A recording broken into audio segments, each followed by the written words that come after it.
Bonjour à toutes et à tous et bienvenue sur cette petite vidéo dédiée à une femme fascinante dont tous les Japonais connaissent l'histoire, puisqu'en effet il s'agit d'une histoire d'amour absolument déchirante, et les histoires d'amour, eh bien où qu'on soit dans le monde, ça plaît beaucoup. Cette histoire est donc celle de l'incroyable danseuse Shizuka Gozen. Alors pour ceux qui connaîtraient l'illustre Tomoe Gozen et qui se demandaient s'il n'y avait pas un quelconque lien de parenté entre Tomoe Gozen et Shizuka Gozen, ma foi, c'est bien vu, mais pas du tout. En fait, Gozen n'est pas vraiment un nom de famille, c'est plutôt un titre donné aux femmes d'importance, qui avaient une place de choix à la cour comme Shizuka, ou qui étaient d'illustres guerrières comme Tomoe. Alors avant de commencer, sachez que l'on va croiser dans cette vidéo des personnages très familiers, personnages que l'on a déjà abordés dans la vidéo sur Hojo Masako, qui s'affiche juste ici. Je vous invite donc à aller la regarder avant ou après cette vidéo, puisque les deux sont intimement liés. Bref, ne perdons pas plus de temps, c'est parti pour la tragique histoire de Shizuka Gozen, sur Tout est bon dans le Japon.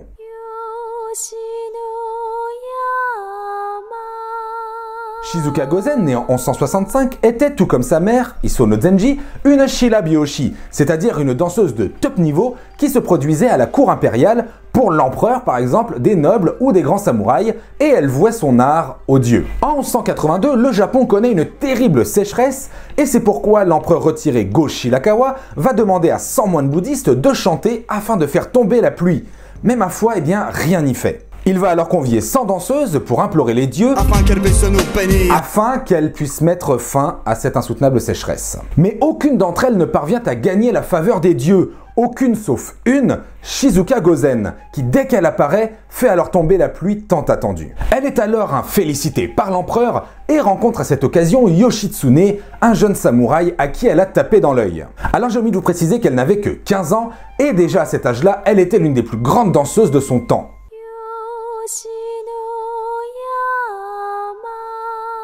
En 1185, un Yoshitsune rentre de la guerre de Genpei et entame alors sa relation avec Shizuka. Ouais, elle a été vachement patiente, ouais. Très patiente même. Il a alors 26 ans et elle en a 18.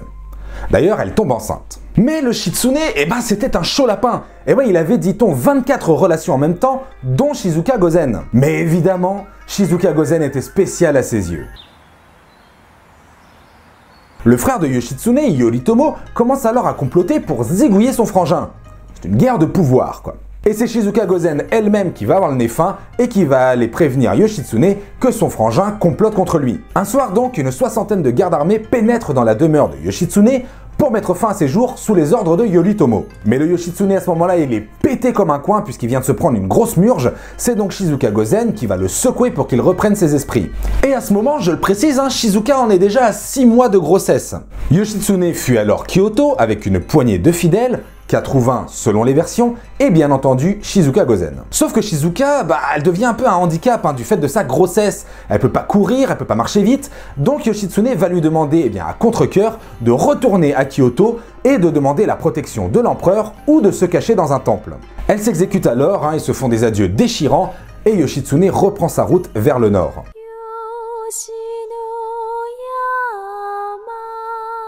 Selon les chroniques du Miroir de l'Est, Shizuka sera arrêtée 10 jours plus tard dans un temple au mont Yoshino par les troupes de Yoritomo et elle sera emmenée à Kamakura, le fief de ce dernier. Elle sera alors forcée par Yoritomo lui-même et sa femme Hojo Masako à danser pour eux au temple Tsurugaoka Hachiman-gu. Alors elle était pas chaude du tout et elle leur tiendra d'ailleurs tête 2-3 fois, mais bon au bout du compte, elle fut tout de même forcée d'accepter. Sauf qu'elle ne va pas se contenter de danser, elle va également chanter des poèmes à la gloire de Yoshitsune, que Yoritomo veut dézinguer.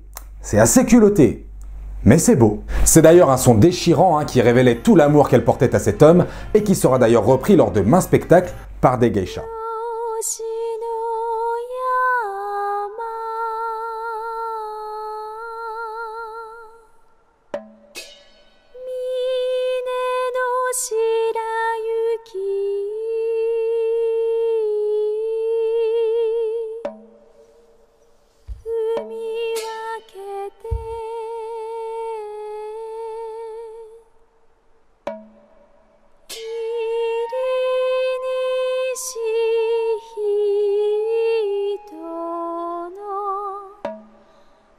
Alors Yoritomo, bien sûr, il va grincer des dents, il va même vouloir lui couper la tête, bien évidemment, mais Hojo Masako, elle va être séduite par la fidélité de la jeune femme et va donc convaincre son mari de lui laisser la vie sauve.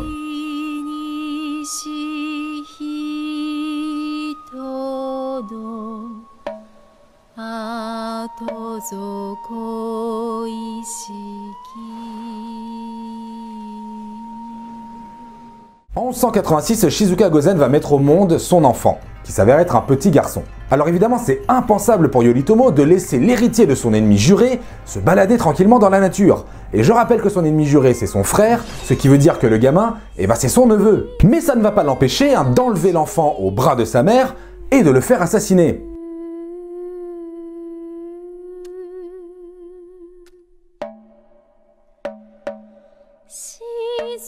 Suite à ce drame, donc, Shizuka comprend qu'elle est la prochaine et elle va alors s'enfuir à Kyoto avec l'aide de Hojo Masako.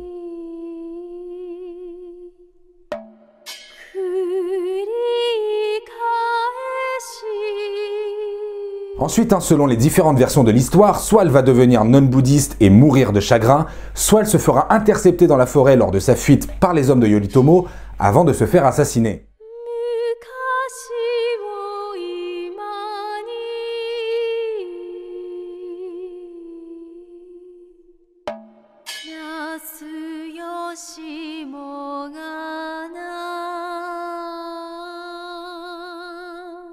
Bon alors évidemment, il est possible que vous ayez lu d'autres versions de cette histoire, car il en existe beaucoup, mais il a bien fallu que je fasse un choix. Cependant, si vous voulez nous partager vos versions dans les commentaires, eh bien faites-vous plaisir. Et c'est ici une fin de vidéo, je vous remercie de l'avoir regardé jusqu'au bout, j'espère qu'elle vous aura plu, si c'est le cas, bombardez les pouces bleus, abonnez-vous si ce n'est pas déjà fait, partagez la vidéo tout autour de vous pour aider la chaîne un maximum, et sur ce je vous dis à très bientôt pour de prochaines vidéos. Janet!